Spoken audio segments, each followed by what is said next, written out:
Welcome to my YouTube channel crazy designs. आज के इस फोटोशॉप ट्यूटोरियल में हम इस तरह का आउटलाइन टेक्स्ट इफेक्ट अप्लाई करना सीखेंगे। तो चलिए शुरू करते हैं।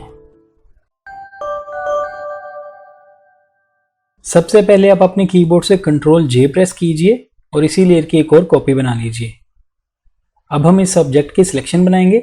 सिलेक्शन आप किसी भी टूल से बना सकते हैं, पेन टूल से या जिस टूल से भी आप कन्वीनियंट हो।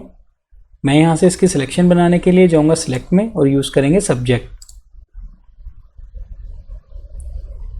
ये देखिए सब्जेक्ट की उसने सिलेक्शन बना दी है।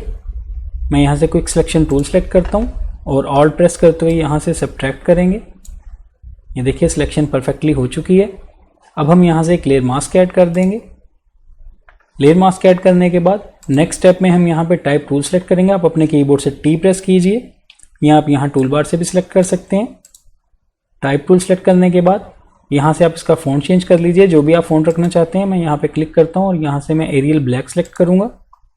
यहाँ से हम इसके साइज़ को भी मेंशन करेंगे। यहाँ पे मैं फ़िलहाल 85 के आसपास दे देता हूँ। बाद में हम इसको कम या ज़्यादा भी कर सकते हैं। कलर पिकर पे क्लिक कीजिएगा। यहाँ से मैं वाइट सेलेक्ट करूँगा और इसके बाद आप यहाँ पे ओके कर दीजिए।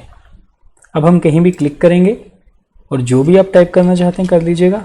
मैं यहाँ पे स्ट्रॉन्ग टाइप करता हूँ और इसके बाद आप यहाँ से ओके कर दीजिएगा। अब हम यहाँ से करैक्टर पैनल को ओपन करेंगे। मुझे इसको कैप्स लॉक में करना है। इस वाले आइकन पे क्लिक करेंगे। इसको ये देखिए कैप्स लॉक हो चुका है। मूव टूल सेलेक्ट करेंगे। इसको मुझे थोड़ा सा नीचे की तरफ मूव करना है। आप अपनी मर्जी के मुताबिक जहाँ भी इसको एडजस्ट करना चाहते हैं आप कर लीजिएगा। मैं इसको यहाँ पे रखता हूँ। फिलहाल करैक्टर पैनल को हम यहाँ से बंद कर देंगे। अब हम अपने कीबोर्ड से Ctrl J प्रेस करेंगे और इसी टेक्स्ट की एक और कॉपी बना लेंगे। एक कॉपी को यूँ ड्रैग करते हुए हम इन दोनों लेयर्स के दरमियान में रखना है। ये देखिए मैं ड्रैग करते हुए यहाँ रखता हूँ इसको, और इस टॉप वाली लेयर को सिलेक्ट करने के बाद हमें इसकी फिल को 0 करना है। यहाँ से आप फिल को सिलेक्ट कीजिए और यहाँ पे 0 टाइप कर दीजिए और एंटर कर दीजिएगा। नेक्स्ट आप इसी टेक्स्ट लेयर पे डबल क्लिक कीजिए इस ब्लैंक स्पेस पे और यहाँ से हम आ जाएंगे लेयर स्टाइल में। मैं इसको थोड़ा सा साइड पे करता हूँ, आप साथ साथ प्रीव्यू भी देख सकते हैं।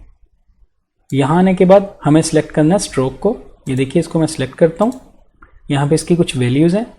इसके साइज़ को मुझे यहाँ पे मेंशन करना है। यहाँ पे मैं 4 दे देता हूँ। पोजीशन हम यहाँ पे आउटसाइड रखेंगे।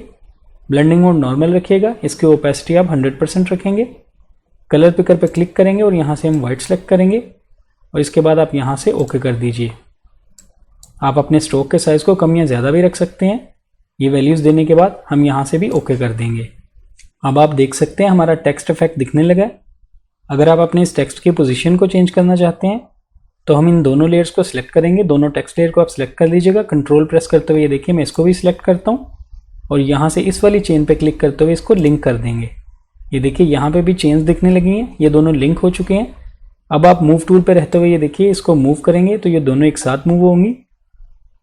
आप अपनी मर्जी के मुताबिक जहाँ भी इसको एडजस्ट करना चाहते हैं आप कर सकते हैं। मैं फ़िलहाल इसको यहाँ पे रखता हूँ।